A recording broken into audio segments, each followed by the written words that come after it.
Bueno, hablemos del Jaguar XJC, el auto que nació como clásico. Corría el año 1966 cuando Jaguar comenzaba negociaciones sobre su posible incorporación al grupo Briggs Motor Company.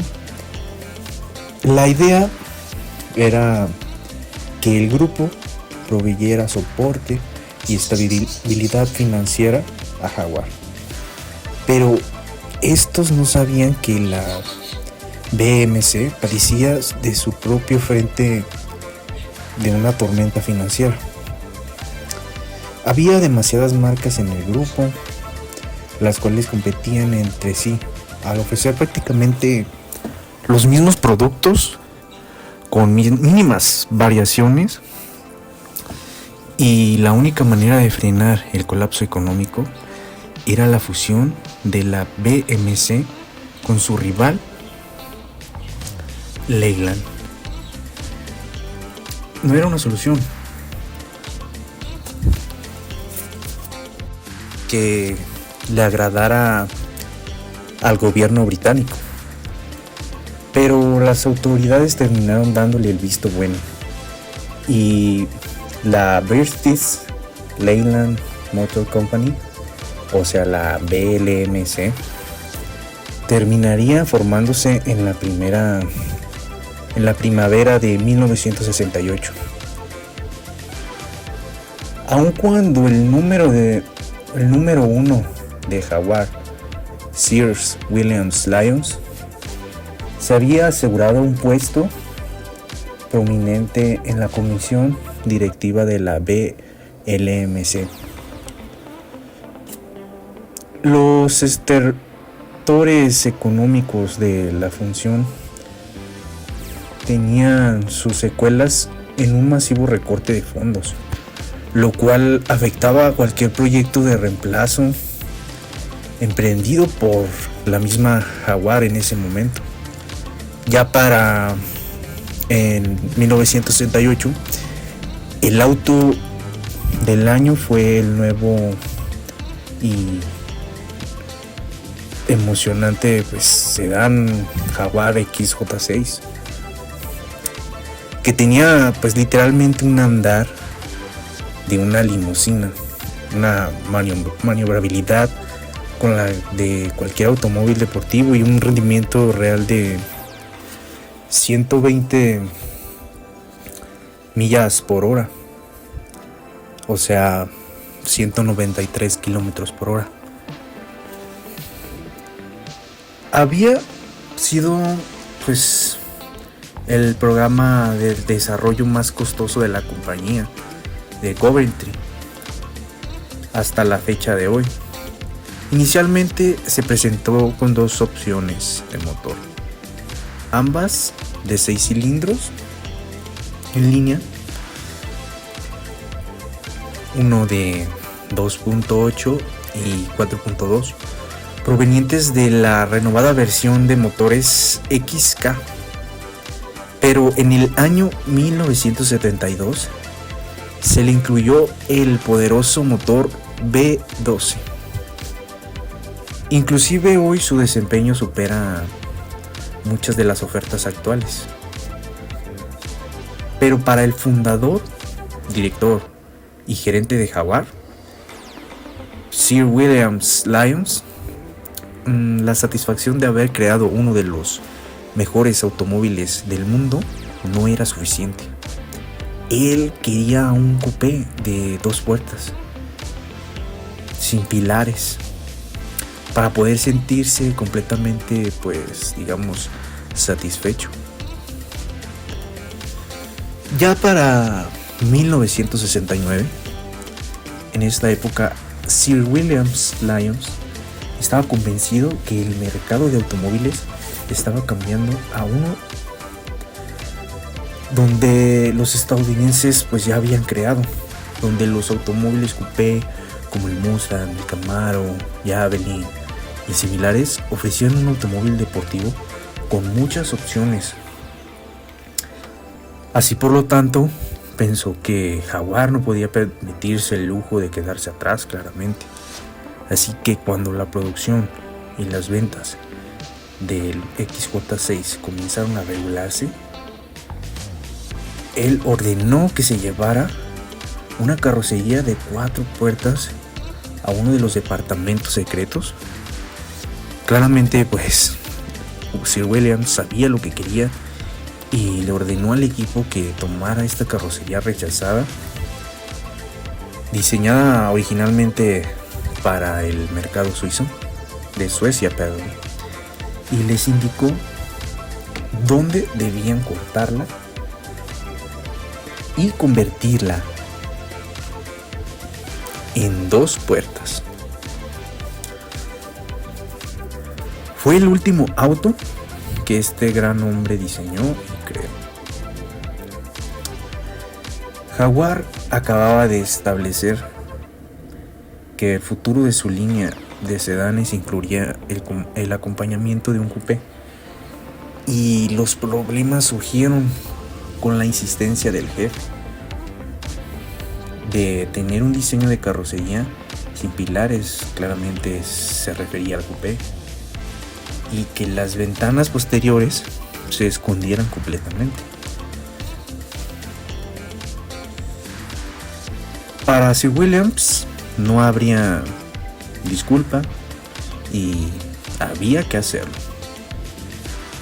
Para cumplir, pues claramente, con uno de los deseos del jefe, se fabricaron algunos prototipos con la misma distancia entre ejes del XJ6, el original,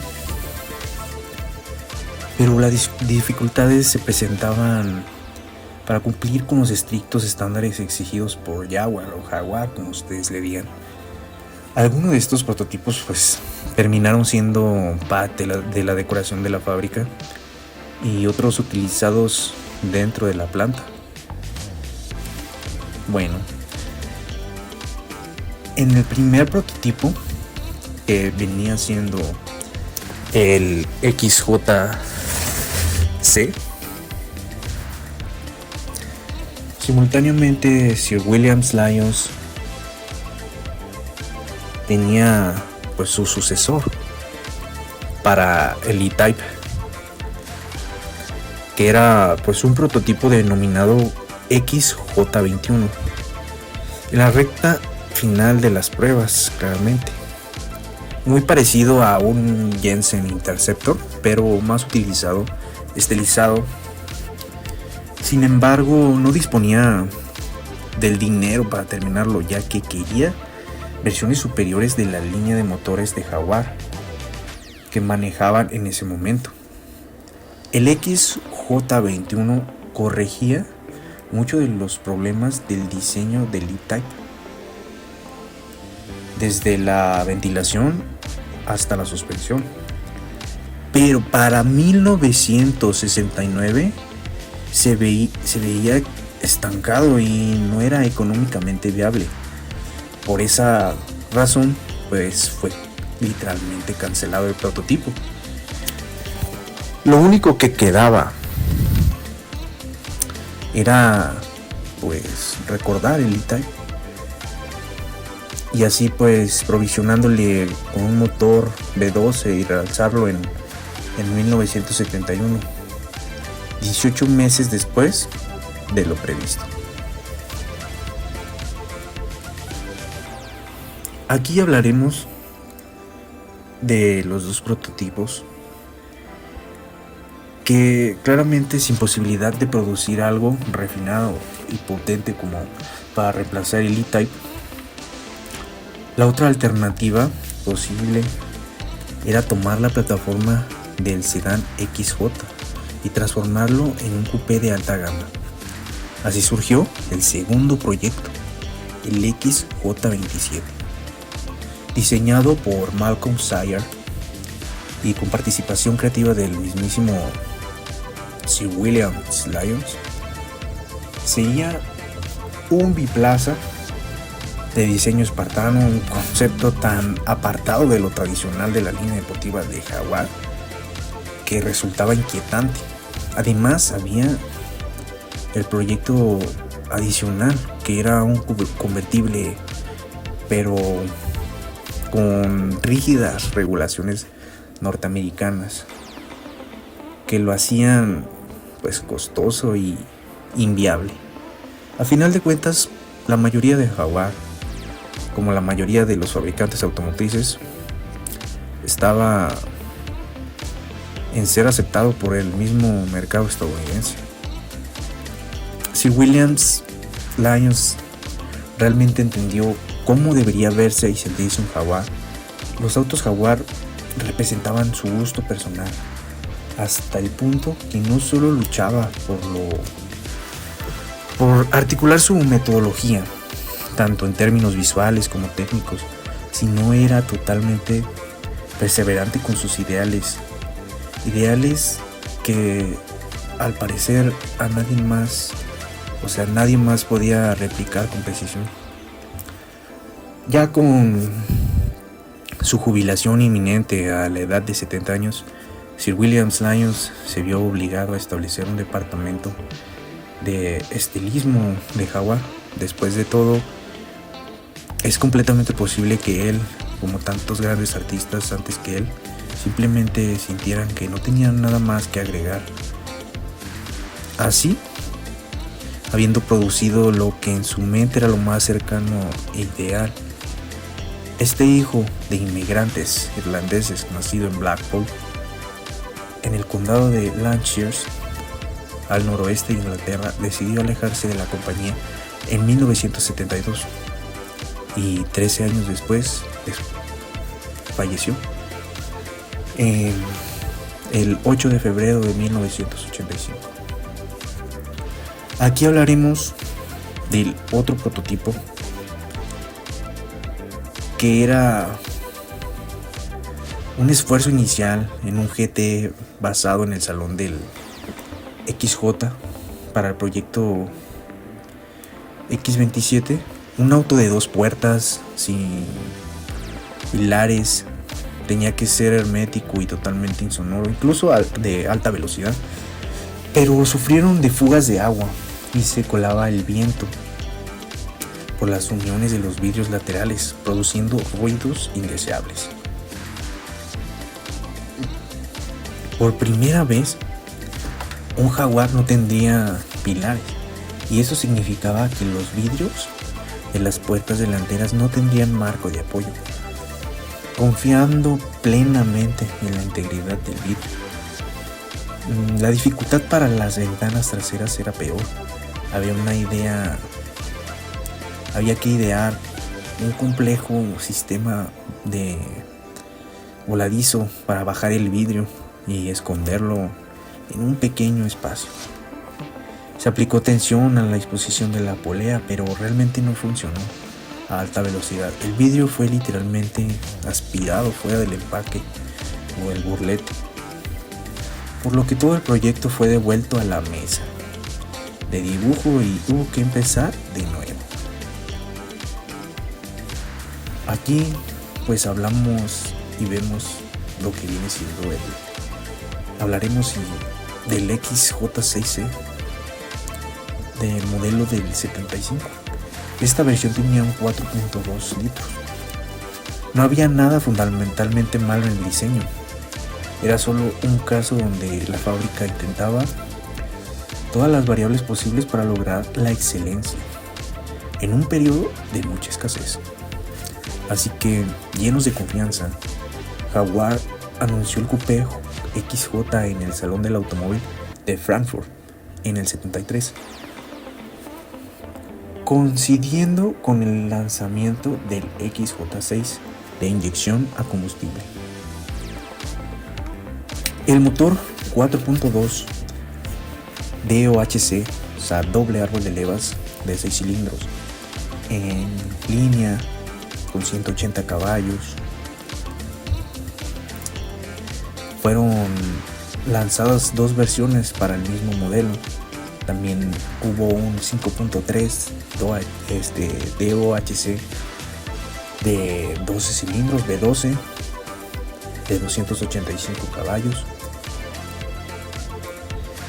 Pasaremos a ver lo que venía siendo el modelo XJC del 75, que es el 4.2. En 1975 no fue un año fácil en Gran Bretaña.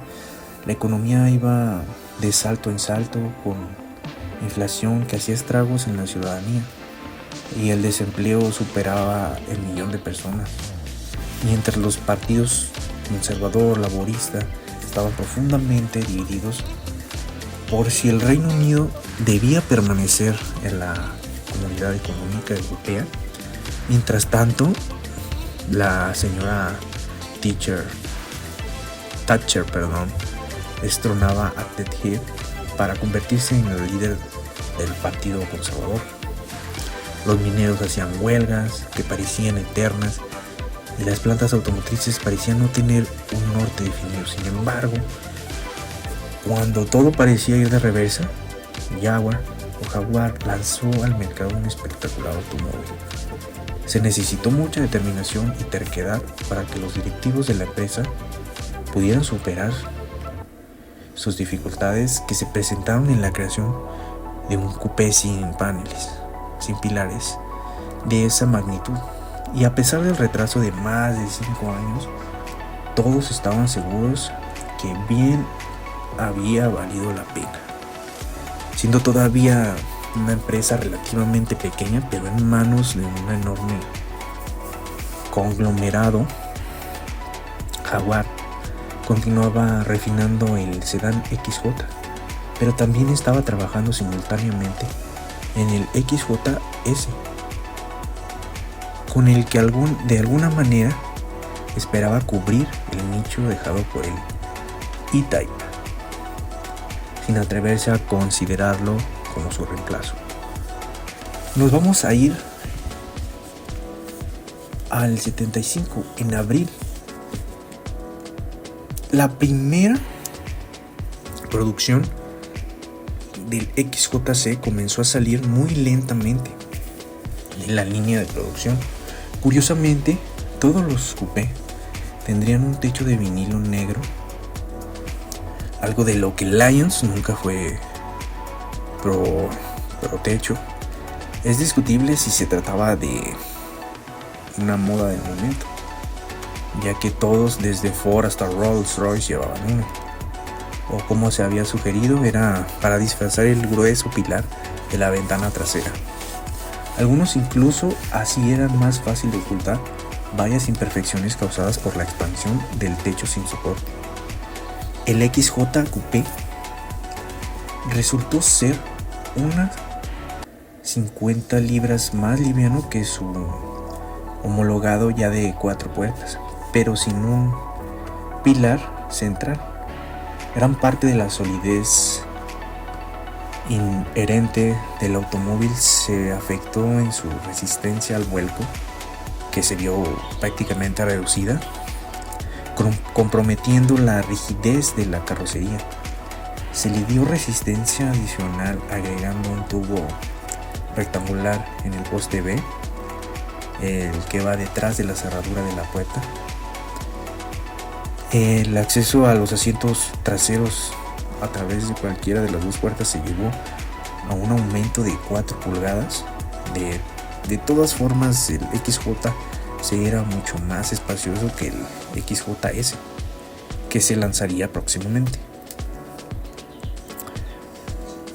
Se habían perdido a 2 años valiosos desde el anuncio inicial, considerablemente más si se tiene en cuenta la versión Serie 1, y cuando finalmente llegó, la soberbia, dignidad y valiosa identidad de Jaguar quedó nublada bajo paraguas de ese enorme conglomerado industrial, nacionalizado por el gobierno británico en el 75, y que adelante se denominaría como British Leyland. Eran épocas difíciles para la industria del líder del Reino Unido. con más de 250,000 trabajadores, 40 fábricas y propietaria de 9 marcas diferentes, entre ellas Jaguar, desde 1968. Veremos que aquí esto pues es la línea de ensamblaje de Browns Lanes Coventry, donde el XJC tenía las mismas especificaciones mecánicas del sedán y los mismos excelentes frenos de disco en las 4 ruedas. La suspensión era totalmente independiente, con la dirección asistida por piñón y cremallera, y proporcionaban a todos los Jaguares un suave y silencioso desplazamiento con un manejo idílico y frenado excepcional. Incluso hoy en día, los ensambles mecánicos delanteros y traseros de Jaguar de esa era son muy solicitados por los constructores de autos de alto rendimiento. AutoKit, Hot Rods, réplicas de Cobra, etc. Esto era la fábrica de Coventry. Vamos a hablar pues del Jaguar, una de las variaciones del XJ12C, o sea del XJ6, que en esta variación tenía un motor 5.3 DOHC de 12 cilindros, al igual que el sedán XJ y la contraparte del XJS. La confiabilidad era sospechosa por la cantidad de componentes plagados de fallas. Era casi como si el coupé estuviera condenado incluso antes de salir de la línea de producción. Sin embargo, a diferencia del XJS, el XJC fue bien recibido desde el principio y tuvo pocos reclamos. En verdad, los problemas de confiabilidad no fueron tan graves como los alarmistas pensaron que serían. Aún así, el XJC solo se fabricaron las series 1 y 2, sin llegar a la series 3. Internamente se consideró que era una amenaza demasiado grande para el modelo XJS, que todavía luchaba por encontrar su propio nicho. A pesar de esto, se construyeron en combinación con Daimler 10.426 unidades desde 1975 hasta 1977, siendo más populares los del motor de 6 cilindros en línea y 4.2 litros con 6.487 unidades fabricadas. En la actualidad, los coupé tienen más de 4 décadas de haber salido al mercado y su popularidad se mantiene. Se ha convertido con el tiempo en un automóvil de culto, especialmente por hombres y mujeres de la generación X. Estamos hablando de 1969 al 80.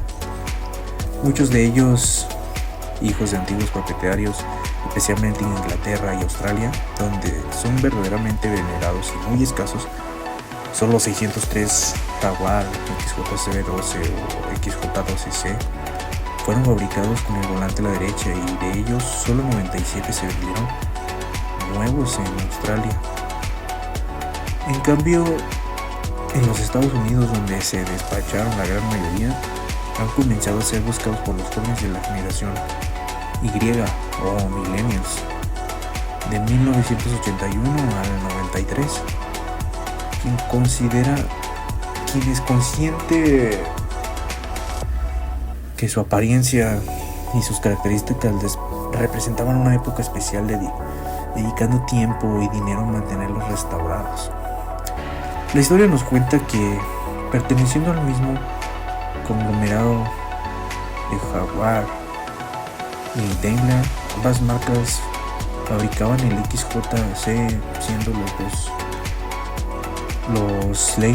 de Daimler un poco más exclusivos.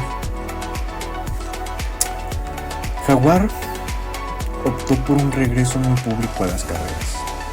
Aquí hablaremos de la versión del Block Speed Company.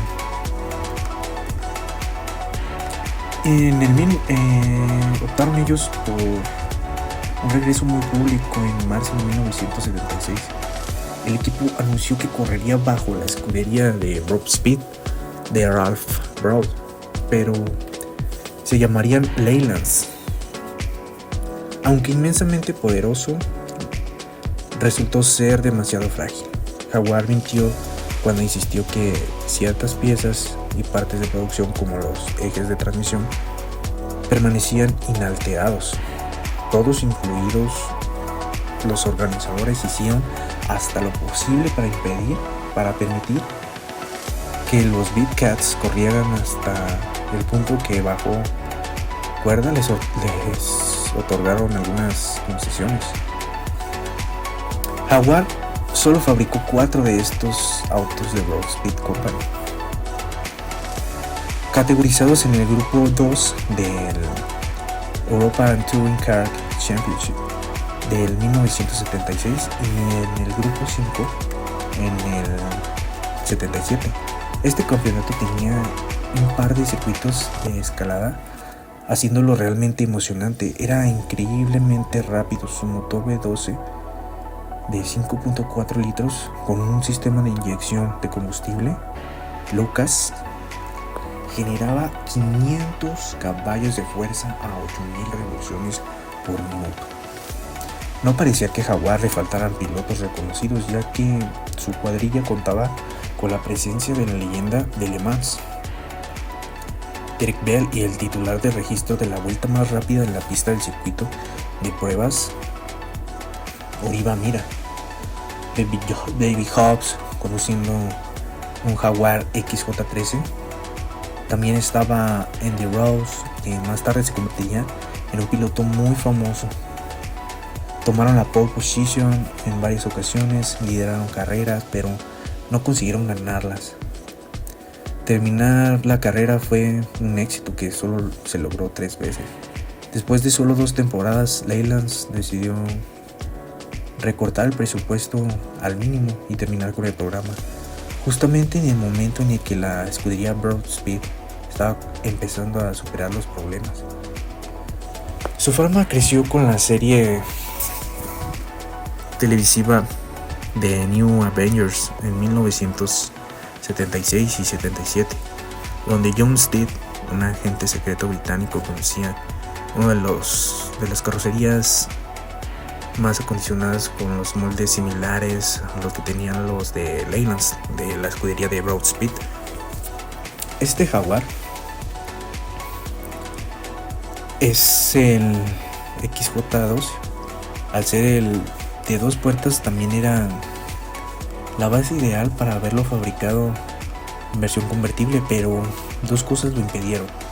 No era posible esconderle completamente la estructura del techo de lona, lo que implicaba mayores costos en un periodo de escasez, y por las estrictas regulaciones de seguridad que empezaban a implementarse en los Estados Unidos, especialmente en California, uno de los mayores mercados para convertibles del gran país del norte. Sin embargo, se sabe que empresas privadas fabricaron 16 de ellos. Aquí veremos el Jaguar XJC 4.2, el Drophead, con solo 2 años de producción y una historia tan particular. Este automóvil nació siendo un clásico, aunque los precios nunca han alcanzado las alturas vertiginosas logradas por el E-Type. Es realmente la mejor relación calidad-precio en autos clásicos disponibles de la actualidad. Muy posiblemente la resistencia de algunos coleccionistas a adquirirlos son los costos de restauración, que siempre han sido altos, porque algunos repuestos son tremendamente difíciles de encontrar. Pero a diferencia del XJS, que irónicamente fue un modelo más exitoso que el XJC, pues también ha tenido su club de fanáticos desde el principio, y quienes lo tienen en condiciones de concurso difícilmente lo dejarán ir. Lo que sí está claro es que el XJC fue siempre uno de los jaguares favoritos del Sir Williams Lyons, y los conocedores saben y son conscientes que sin su obstinada determinación, este hermoso coupé posiblemente jamás hubiera sido creado. Y eso es lo que los hace tremendamente importantes y clásicos. Bueno, ustedes díganme, ¿qué les pareció la historia? Yo me despido. Adiós.